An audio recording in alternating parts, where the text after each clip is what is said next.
Merci Madame la Présidente. Madame la Ministre, le changement climatique est le plus gros enjeu du XXIe siècle. Il impacte et va modifier durablement nos sociétés.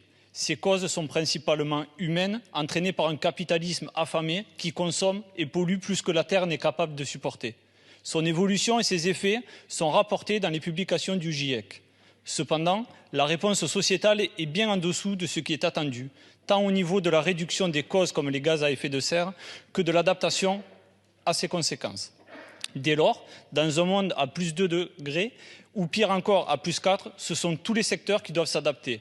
L'industrie, le logement, l'agriculture, la biodiversité, mais aussi la gestion des événements extrêmes.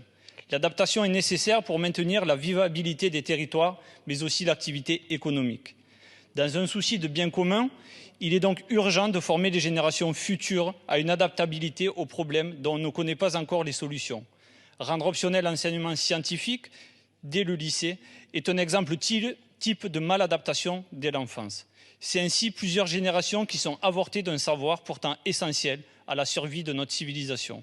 Dès lors, il est urgent de ne pas mentir à nos enfants en leur donnant les armes de s'adapter. Pourquoi ne pas mettre en place un nouvel enseignement transverse liant la majorité des enseignements scientifiques au changement climatique, comme une fresque pour le climat, mais adaptée à l'école primaire, puis une autre obligatoire dès la fin du collège. Aussi, tous les projets scolaires devraient être liés à la problématique du changement climatique. La prise de conscience doit être permanente.